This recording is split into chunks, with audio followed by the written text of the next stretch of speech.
సుల్తానాబాద్ మండలంలోని కదంబాపూర్ గ్రామంలో నడవడానికి ఇబ్బందిగా మారిన రోడ్డు. మాజీ రైతు సమన్వయ సమితి అధ్యక్షులు గ్రామ రైతు గోస్కుల సదయ్య తెలిపిన వివరాల ప్రకారం పెద్దపల్లి జిల్లా సుల్తానాబాద్ మండలంలోని కదంబాపూర్ గ్రామంలో కదంబాపూర్ నుండి క్రాసింగ్ వరకు వెళ్ళే రోడ్డు పూర్తిగా చెడిపోయింది. ఇసుక లారీలు వెళ్ళడం వలన గ్రానైట్ తీసుకుపోవడం వలన ఈ రోడ్డు పూర్తిగా చెడిపోయింది. ఇసుక లారీలు ఓవర్లోడు వేయడంతో, అలాగే గ్రానైట్ క్వారీలు గ్రానైట్ ఓవర్లోడ్ వేయడంతో ఈ రోడ్డు గుండా వెళ్ళడం వలన ఈ రోడ్డు పూర్తిగా చెడిపోయి గుంతలుగా మారింది. వాహనాలపై వెళ్ళే ప్రజలకు, రైతులకు ఇబ్బందిగా మారిందని గోస్కుల సదయ్య అన్నారు. వెంటనే గ్రానైట్ క్వారీ యజమానులు దీనిపై చర్య తీసుకొని ఇట్టి రోడ్డును మరమ్మత్తు చేయాలని గోస్కుల సదయ్య కోరుతున్నారు.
లారీలో బండ చేయాలి చెక్కలు పడి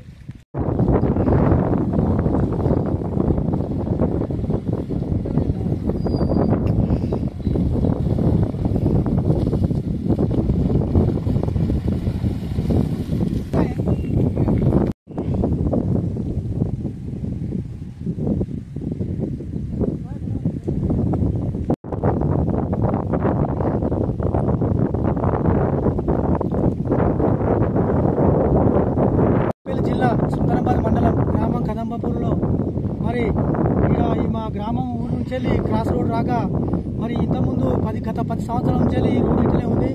మరి ఎవరు పట్టించుకుంటారు దీన్ని. మరి మా గ్రామస్తులు పోవడానికి రావడానికి బాగా ఇబ్బంది జరుగుతూ ఉంది. గతంలో 10 సంవత్సరాల కింద మన ఉసుక కూడా నడిచింది. మరి ఉసుక లారీల వల్ల ఈ రోడ్ ఇట్లా అయింది. ఇప్పుడు మళ్ళీ ఈ గ్రానైట్ కోరీలు 10 సంవత్సరాల నుంచి గ్రానైట్ యజమానులు ఈ కాంట్రాక్ట్ బండలు అనేక టన్నులు తీసుకుపోయి ఈ రోడ్ అంతా డ్యామేజ్ అయ్యి మొత్తం ముక్కలు పడి కొంతమంది జనాలు రావడానికి రైతులు కానీ జనాలు కానీ వచ్చి అడ్డంపడి వారు హాస్పిటల్ పాలయ్యారు. మరి బాగా ఇబ్బంది మాకు బాగా ఇబ్బంది అయిందని మరి వెంటనే ఆ గుట్ట గ్రానైట్ కోరి వాళ్ళు చక్కగా చర్య తీసుకొని వెంటనే వాళ్ళు సూరానో ఇంత మట్టి తీసుకొచ్చి ఒక 20 పడతాయి ఇవి లెవెల్ చేసి తీసుకుపోవాలా, లేకపోతే అందరూ అడ్డం పడి హాస్పిటల్ పాలవుతూ ఉన్నారు. మేము ఖచ్చితంగా తీసుకోకపోతే మాత్రం తప్పకుండా లారీలు గ్రానైట్ లారీలు కూడా మేము తప్పకుండా లారీలు ఆపుతాం. మేము ఊళ్ళకెళ్ళి లారీలు కొనియం. వెంటనే వచ్చి వాళ్ళు మేము ఏం అడుగుతలేము. వాళ్ళు వచ్చి ఉన్న సూర్యోగ్యం మట్టి పోపిస్తే మాకు రైతులకు కొంచెం మేలు జరిగినట్టు అవుతుంది. వచ్చడానికి కూడా జనాలకు కూడా మాకు ఇబ్బంది అయితే ఉన్నది. మరి అందరూ హాస్పిటల్ వరకు రైతులు కానీ మహిళలు కూడా అడ్డంపడ్డారు, హాస్పిటల్ పడలేరు. జనాలు కూడా బండ్లు బైకుల మీద కూడా అడ్డంపడి బాగా ఇబ్బంది మొక్కలు అంటే పడి మరి అనేక ఇబ్బందులు రాకపోకలు బాగా ఇబ్బంది గ్రానైట్ కోరి వాళ్ళకి హెచ్చరిక చెప్తా ఉన్నాం. తప్పకుండా ఇవి లేవ చేసి తీసుకుపోయి మేము అద్దంటలేము, లేకపోతే లారీలకు అడ్డుకుంటాం. మేము తప్పకుండా